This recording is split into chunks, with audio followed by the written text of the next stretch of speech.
Televidentes, buenas tardes, bienvenidos a un nuevo episodio de En la Balanza, este programa del canal comunitario Antena 4, donde buscamos hacer estos temas legales, judiciales, un poco más accesibles, un poco más comprensibles para todos. Hoy vamos a hablar de un tema muy importante y es el de propiedad intelectual.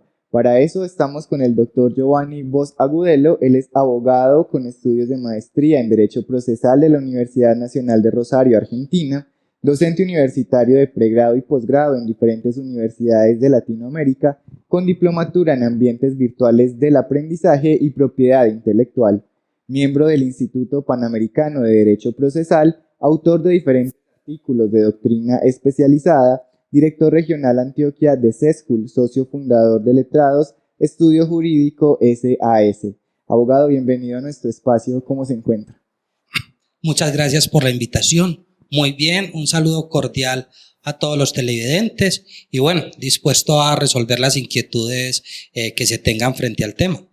Muchas gracias por acompañarnos. Entremos de una vez en materia. Cuéntenos en qué consiste el derecho a la propiedad intelectual. ¿Qué es eso?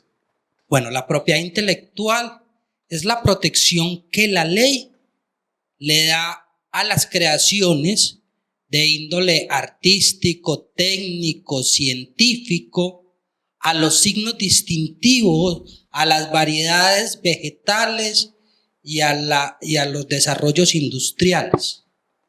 Entonces, para bajar esa definición tan técnica a algo más plausible para los televidentes, es básicamente la forma como a través del Estado podemos proteger las creaciones. Ojo, creaciones, no ideas. Las ideas no las protege el derecho a propiedad intelectual. Protege, si se me permite la palabra de forma pedagógica, los productos, los resultados. Y ahí ya encontramos entonces todo el tema de las artes, canciones, poemas, libros, ¿cierto? Todo el tema en la ciencia, los inventos, los modelos de utilidad, encontramos la propiedad industrial, los diseños industriales, las marcas, todo eso. Y eso lo protege el Estado. ¿Y cómo lo protege el Estado? A través de la ley. Y todo eso es lo que conocemos como propiedad intelectual. Entonces, por eso hablamos del derecho a la propiedad intelectual, que lo vamos a dividir en derechos de autor y propiedad industrial. Derechos de autor y propiedad industrial. Antes de que sigamos entonces con la conversación, me surge una idea porque veníamos hablando de que la propiedad intelectual protege productos y no ideas. Establezcamos un poco la diferencia entre lo que es un producto, una patente y una idea. Perfecto. Yo no puedo pretender un registro de patente porque tengo una idea para desarrollar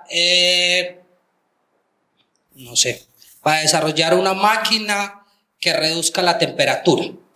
No. El registro de patente se me otorga si yo ya tengo la máquina.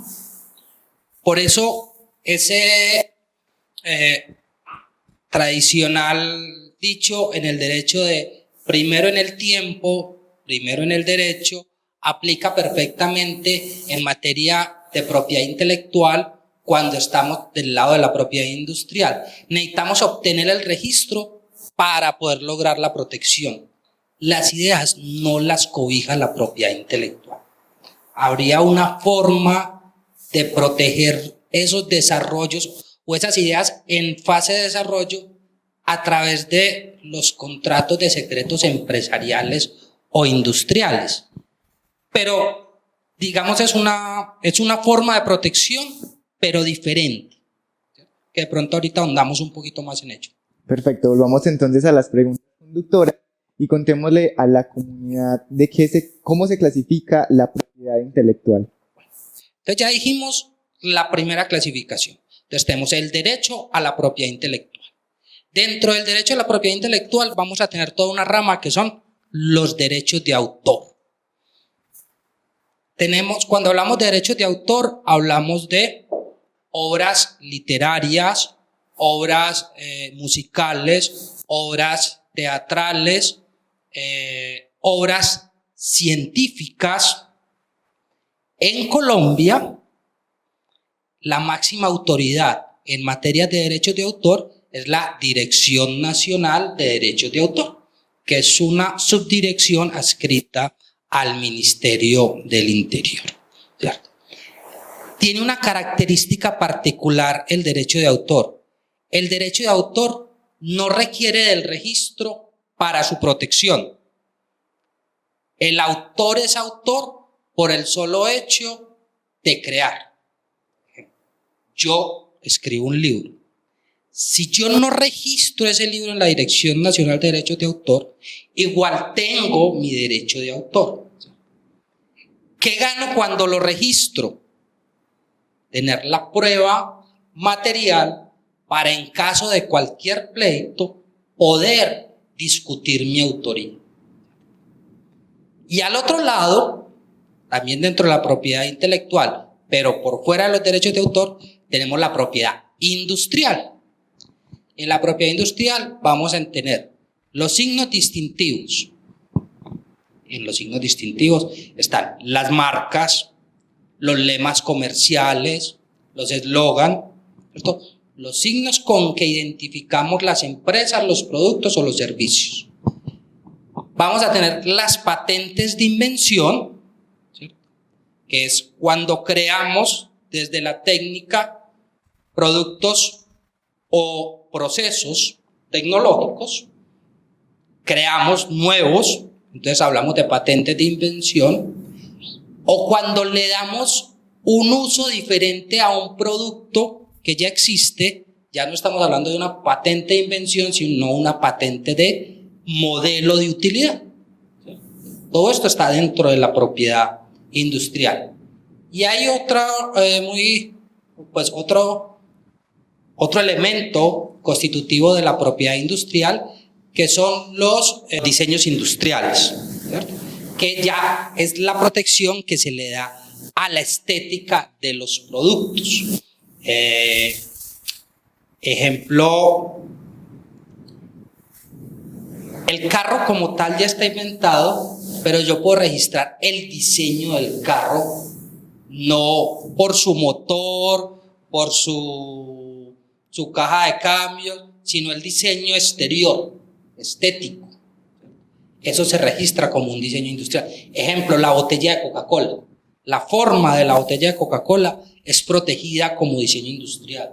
La botella de Olpar, y así hay varios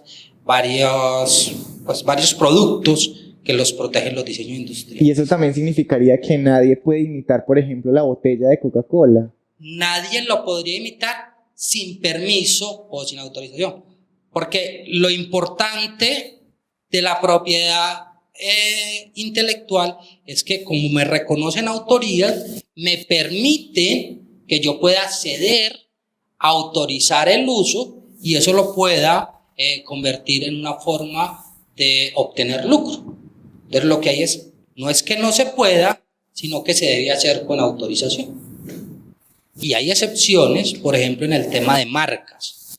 Yo puedo usar una marca registrada siempre y cuando no sea para mi beneficio personal y no afecte a la marca. O sea, un buen uso de la marca. Por ejemplo, yo voy a usar la marca de este canal en la página web de mi oficina para decir que estuve visitándolos porque ustedes me invitaron a este programa. Entonces, yo no pedí autorización para usar tu marca, que lo debía haber hecho, pero no la usé ni a favor mío, o sea, no me lucré de ella, ni tampoco la afecté, o sea, no hablé mal de la marca. Entonces, un buen uso de esa marca.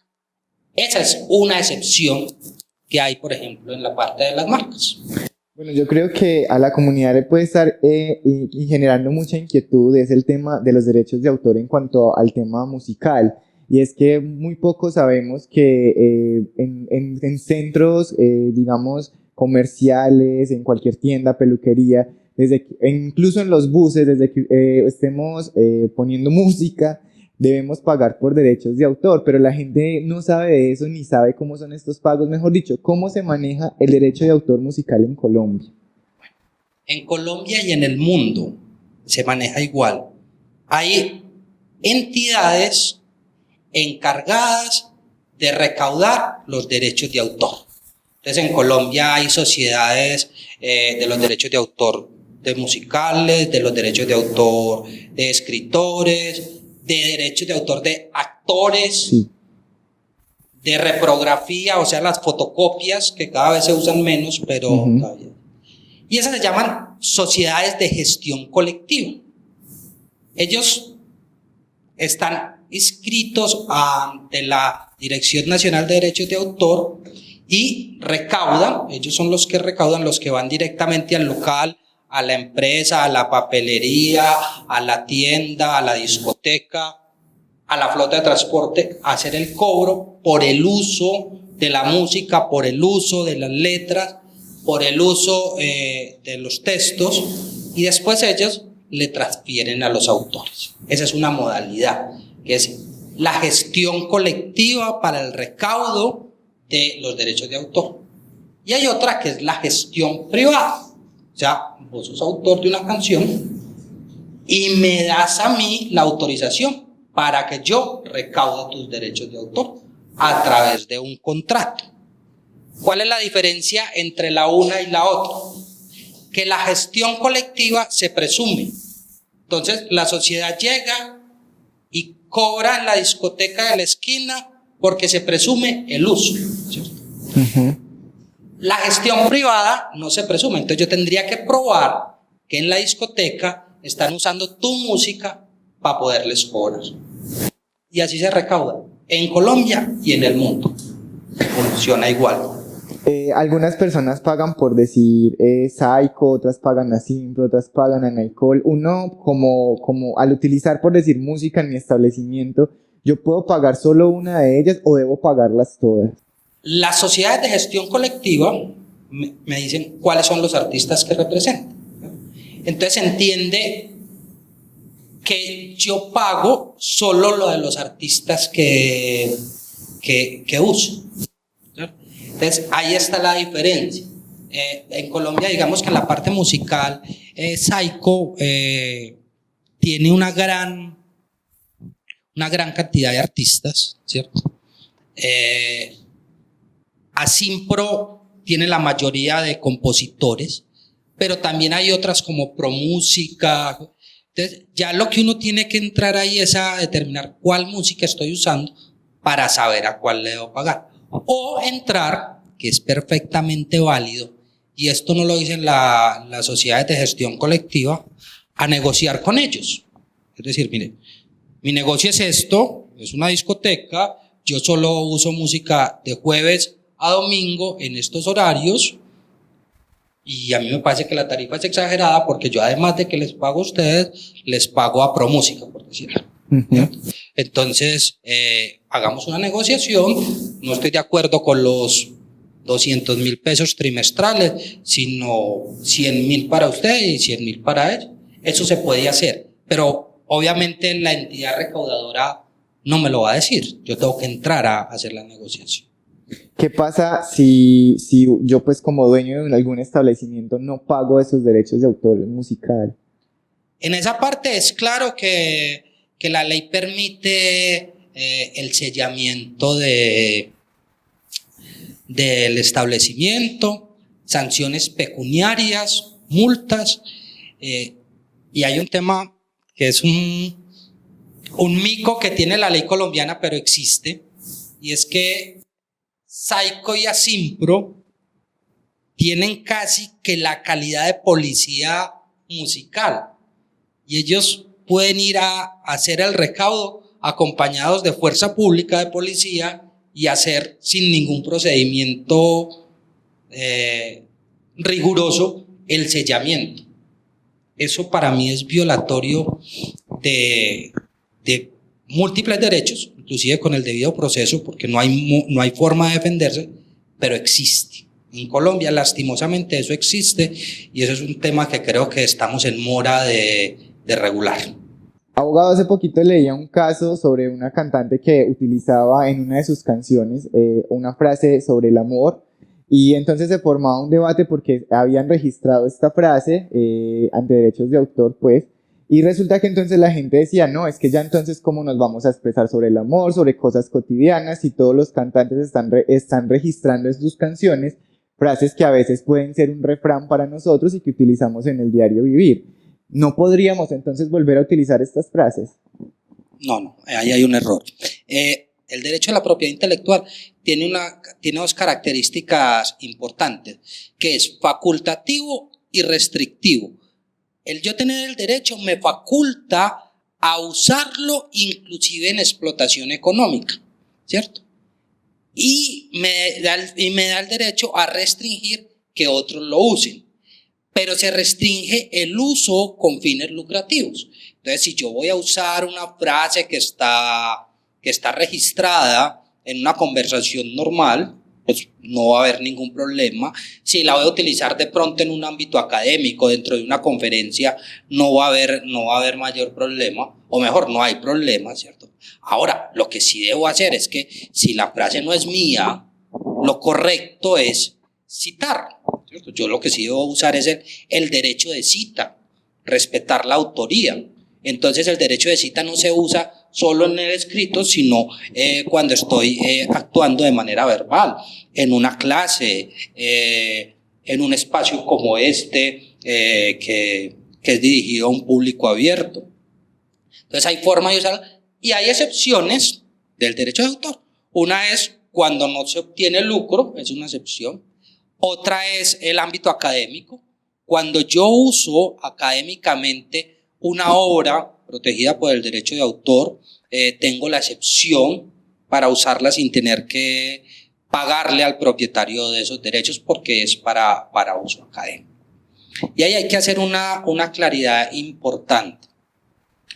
Recuerda que ya lo habíamos dicho, en el derecho de autor, el derecho de autor se obtiene por el solo hecho de ser autor. Cuando estoy al otro lado, en la parte de la propiedad industrial, no funciona así, sino que ahí sí se exige el registro. O sea, para yo poder exigir que usted deje de usar mi marca es porque yo ya la tengo registrada. Entonces funciona diferente. El registro en materia de propiedad industrial es constitutivo de derecho, el registro en materia de derechos de autor es declarativo de derechos. Bueno, aquí viene entonces una pregunta y es que en el suroeste antioqueño, por ejemplo en nuestro municipio, hay muchos emprendimientos, especialmente por ejemplo de productos de café, cafés, restaurantes, el café en bolsa, café en polvo, bueno, un sinnúmero de productos y servicios. Y los emprendedores les suelen poner algún nombre, pues se les ocurre o es atractivo, lo escucharon en alguna parte, pero no saben que de pronto esas marcas o esos nombres que están utilizando ya están registrados. ¿Qué hacer en esos casos? Lo primero es, tenemos que pensar cada vez que voy a prestar un servicio o a emprender con un nuevo producto, que una cosa es el nombre del establecimiento, del negocio o de la persona jurídica, otra cosa es la marca. Que cuando yo registro un nombre en Cámara de Comercio, yo lo que estoy registrando es un establecimiento de comercio o una persona jurídica como tal, ¿cierto? La marca ya es el signo distintivo, ¿cierto? Entonces, no me puedo quedar como emprendedor de, no, es que yo lo tengo registrado en Cámara de Comercio. No, usted en Cámara de Comercio tiene registrada la sociedad, no la marca. La marca en Colombia se registra ante la Superintendencia de Industria y Comercio. Y si lo voy a hacer en el exterior, voy al par de la superintendencia en cada país a través de un acuerdo internacional de marcas al cual Colombia pertenece, que es el Acuerdo de Madrid. Y esa pregunta que haces es muy importante, porque entonces yo desarrollo, vámonos al ejemplo del café tan propio de esta zona. Yo desarrollo un café con unas características especiales y posiciono una marca. Y cuando me doy cuenta que la marca está posicionada, la voy a registrar y ya está registrada, ¿cierto?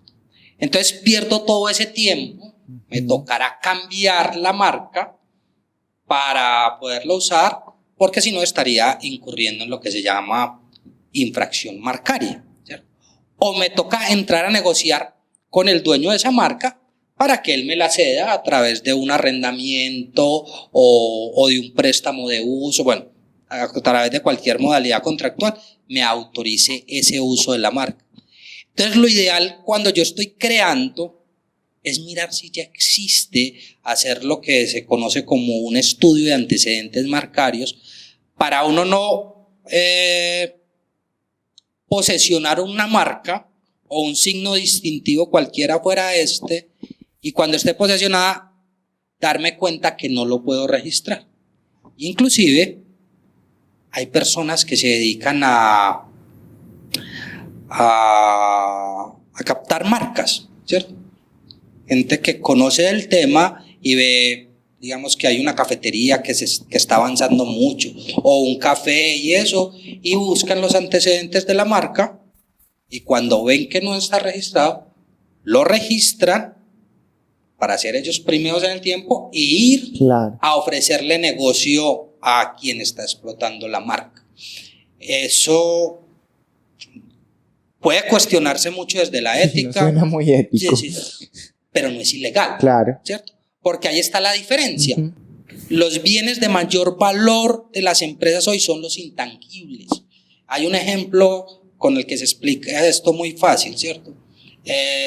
La empresa más grande de transporte del mundo hoy se llama Uber y no tiene un solo carro. ¿Qué es Uber? Una marca. ¿Cuánto vale Uber? No, ¿cuántos carros tiene? No tiene. ¿Cuánto vale la marca Uber? ¿Cierto? Claro. Eso es lo que te da la propiedad industrial. Eso es lo que te da el registro de marca. Entonces, vos registras tu marca hoy no pensando en el hoy, sino pensando en que tu emprendimiento va a crecer, se va a posesionar y ahí vas a tener un producto diferenciador, ¿cierto? Eso te permite explotarlo, cederlo, venderlo, prestarlo, ¿cierto? Dar licencias de uso a nivel nacional y en el exterior. Ya la mayoría de comercios grandes, por ejemplo, las grandes superficies, exigen para uno estar en sus vitrinas que uno tenga la marca registrada o esté en proceso de registro. Los grandes marketplaces en internet, por ejemplo Amazon, te exige que hayas iniciado el proceso de marca. Si yo voy a exportar a Europa, la Comunidad Europea de Naciones toda exige el tema del registro de marca. Entonces ese es un tema muy importante y hay que entrar en esa cultura. Cada vez se va entrando más en esa cultura, pero hay que apostarle y hay que decirle a la gente que está emprendiendo, que está creando sus negocios de café y de cualquier otra cosa, que hay que apostarle a la marca. Los costos no son muy altos cuando la marca es nueva, pero pueden llegar a serlo cuando otros llegan primero que nosotros. Eso frente a las marcas, y ya para cerrar el tema, frente a la marca, y voy a hacer la precisión, porque estamos hablando de negocios de café. Una cosa es la marca del café como tal, del producto café que estoy vendiendo, y otra cosa es la clase de café. Estoy hablando de la planta y del fruto.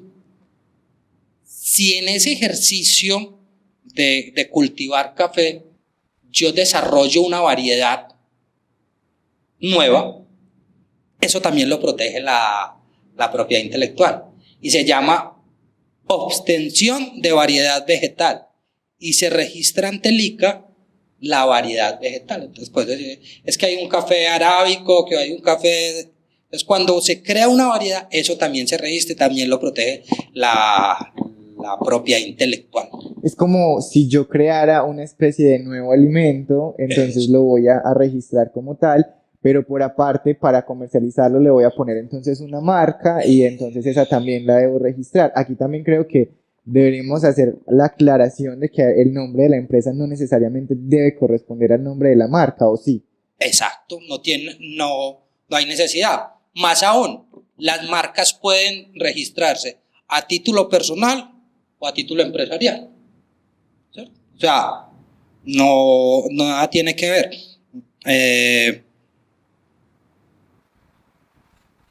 Vamos a hablar de marcas bien comunes, Coca-Cola, ¿cierto?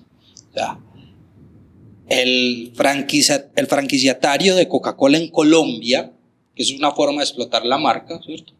Yo le cedo la franquicia de la marca Coca-Cola para que usted distribuya en Colombia.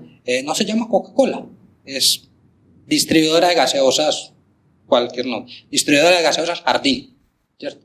Y tiene una marca que se llama Coca-Cola, y tiene además otra marca que se llama Premio.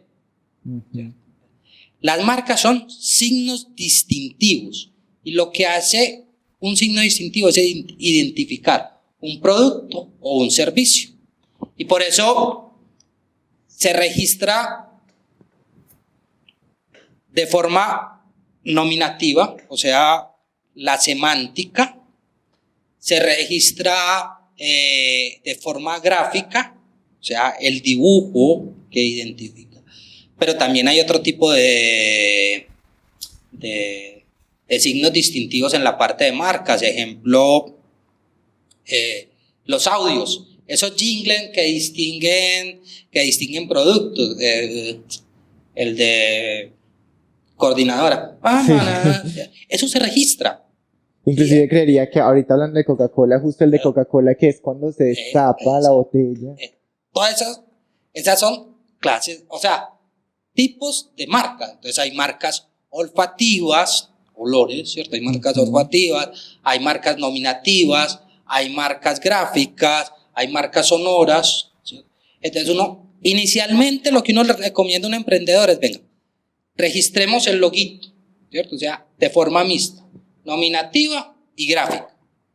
Pero a medida que vas creciendo y te vas posesionando, entonces hagamos reivindicación de colores, registremos que no es solo que diga Premio, sino que lo diga Premio en este tono de rojo, con esta grafía específica, y si tengo un jinglet, entonces también lo registro, y obviamente a medida que la marca se va posesionando, uno la va protegiendo más, para restringir el uso de otros, o para darle a usar a otros, pero a través de beneficios que yo tenga como propietario de la marca. En resumidas cuentas, emprender no debe ser una actividad que hagamos olímpicamente. Deberíamos tener entonces en cuenta todas estas cosas a la hora de iniciar un producto nuevo, una nueva empresa, pues para no tener después como esos conflictos legales. Eso es una forma de ahorrar a futuro y de ganar hacia futuro, ¿sí? Porque muchas veces entonces cogemos la marca, pagamos el dominio para la página web, sacamos la publicidad, todos los diseños, entonces pago todo eso, y cuando ya hice todos esos gastos, me doy cuenta que no lo puedo usar. Me doy cuenta, porque yo me doy cuenta, o me está llamando el propietario de la marca, venga, ¿usted por qué está usando de mi marca? ¿Quién lo autorizó? Y en el otro lado de la moneda, si alguien está utilizando indebidamente nuestra marca, ¿qué hacer? Entonces, hay acciones legales, ¿cierto? Que buscan que se sancione el uso indebido de las marcas pecuniariamente, que se restrinja ese uso, que se me paguen los perjuicios por el uso, e inclusive hay algunos tipos penales. Claro que son más de la línea de derechos de autor, pero también hay tipos penales en materia del derecho de propiedad intelectual. En marcas casi siempre estamos hablando de restablecimiento del derecho a través de procesos de perjuicios, que se le restituya a uno el derecho y se le paguen los perjuicios causados. Se pueden hacer tranquilamente ante entidades administrativas o judiciales. Eso es lo que se hace. El proceso, digamos, más común es el proceso de infracción marcaria. Usted está usando mi marca sin permiso, por lo tanto la debe dejar de usar y me debe pagar por el mal uso que se hizo. Hay una característica muy interesante en los litigios de propiedad intelectual, y es que inclusive desde antes de que se ampliara el régimen cautelar en Colombia, el tema de marcas siempre ha tenido medida cautelar desde el inicio. O sea, yo presento la acción y solicito que cese el uso mientras se resuelve el pleito. Es una medida cautelar que se puede utilizar en cualquier proceso de estos marcarios. Televidentes, aprovecho entonces también este espacio dentro de la conversación para recordarles que en el Centro de Conciliación Legales ustedes se pueden asesorar si tienen algún problema en este momento con derechos de autor, si requieren más conocimiento sobre el asunto o si requieren resolver algún conflicto que estén teniendo, digamos, con otra persona, ya sea jurídica o natural, por el uso indebido de marcas. Recuerden que pueden encontrar el Centro de Conciliación Legales en el edificio Cóndor de los Andes, Parque Principal del municipio de Andes, oficina 303 y 302, o los pueden contactar en el 320-286-8636 o en el 312-214-6962. Abogado, continuemos entonces la conversación y hablemos de cómo explotar comercialmente la propiedad intelectual. Qué bien, esa es digamos que una de las preguntas claves, las que debe animar a todos los emprendedores para obtener este tipo de registros y de protección. ¿Cómo puedo explotar yo comercialmente la propiedad intelectual? A través de contratos de franquicia, ¿cierto? Yo tengo un producto particular muy bueno, de gran aceptación, pero no tengo la capacidad de poner un local en Medellín. Mi capacidad solo me da para estar en Jardín. Pero puedo otorgarle una franquicia para que otra persona use mi marca y distribuya el producto en Medellín. ¿Cuál es la característica de la franquicia? Que yo le digo cómo lo hace, dónde lo hace, cuánto. O sea, es toda una explotación bajo mis propias reglas. O la puedo explotar a través de una cesión de derecho, un contrato de arrendamiento de la marca. Entonces, se explota la propiedad intelectual a través de autorizaciones de uso que se hacen vía contractual.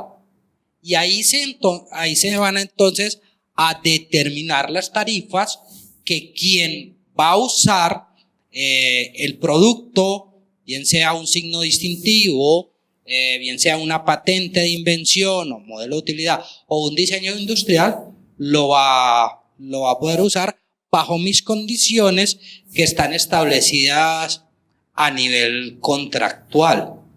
Ahí recuerdo en estos días un pleito muy famoso que hubo con una compañía colombiana, Evacol, que sacó unos diseños de calzado muy parecidos a los Cross, ¿cierto? Y cuando llegó a distribuirlos en Miami, obviamente Cross dijo, mire, ahí no se estaba discutiendo sobre la marca, sino sobre el diseño industrial. Y hubo una sanción importante económica en eso. Lo que había era que buscar la forma de lograr la autorización por parte del propietario del diseño para yo usarlo. Y eso se hace a través de contratos de franquicia, contratos de cesión, contratos de uso. Hay diferentes modalidades contractuales. Abogado, hace un momento hablábamos de la importancia entonces de recurrir al recurso de las citas, especialmente a la hora de crear, por ejemplo, textos académicos. En estos textos académicos, digamos, si yo no cito a un autor, ¿puedo incurrir en alguna acción legal, en alguna consecuencia legal? Claro, en textos académicos y no académicos. El no citar es vulnerar el derecho de autor. En materia académica, para trabajos de grado, tesinas de maestría, tesis de doctorado, monografía, en esos trabajos de grado que se ha presentado tanto inconveniente, inclusive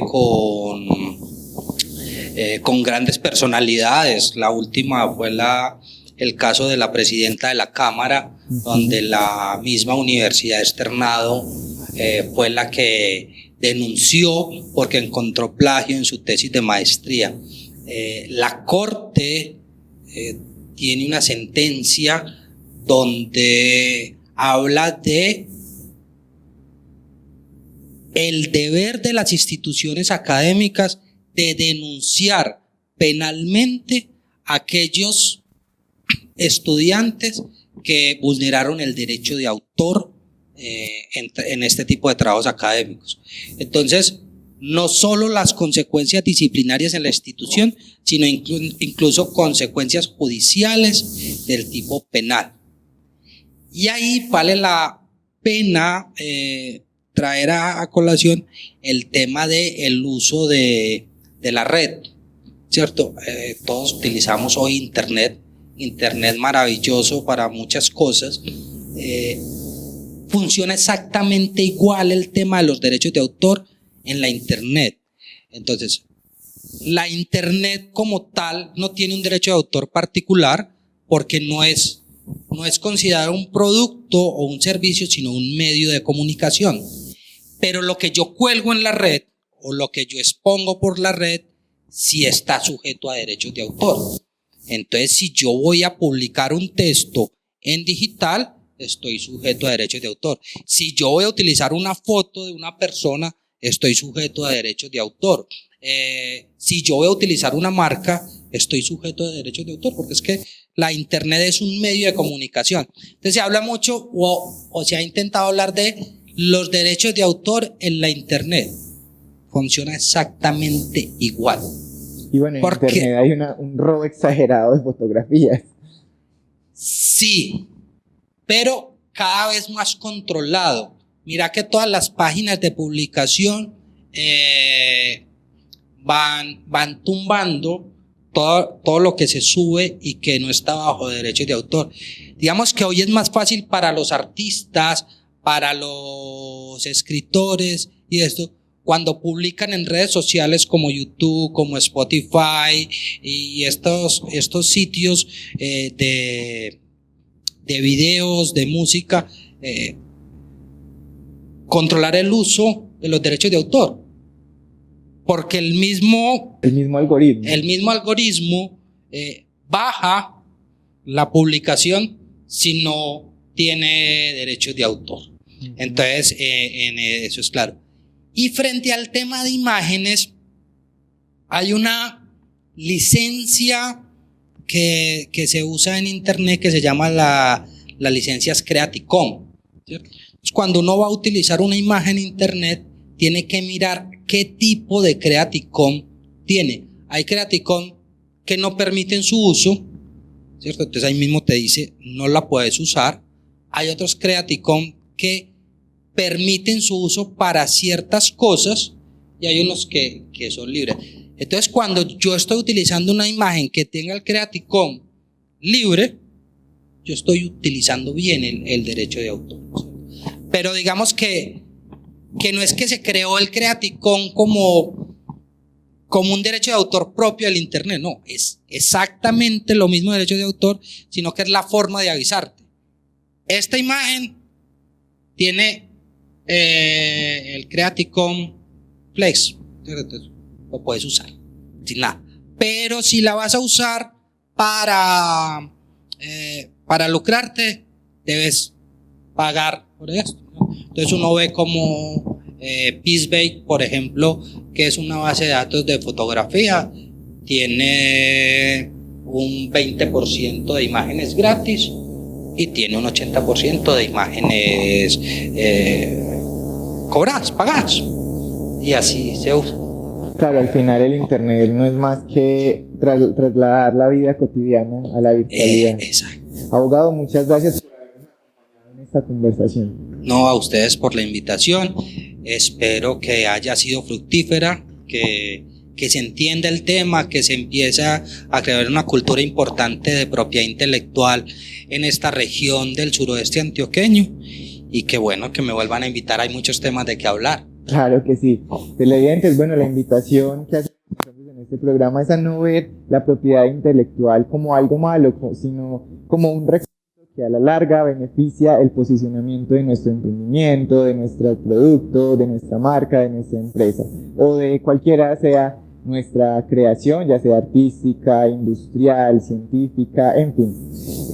Recuerden que si ustedes tienen cualquier tipo de inquietud, cualquier duda o necesitan asesoría en este tema o en cualquier otro tema, digamos, legal, judicial, pueden acercarse al Centro de Conciliación Legales ubicado en el municipio de Andes, edificio Cóndor de los Andes, Parque Principal, en la oficina 303 y 302. También nos pueden contactar a los números 320-286-8636 y al 312-214-6962. Muchas gracias por acompañarnos y nos vemos en un próximo episodio de En la Balanza.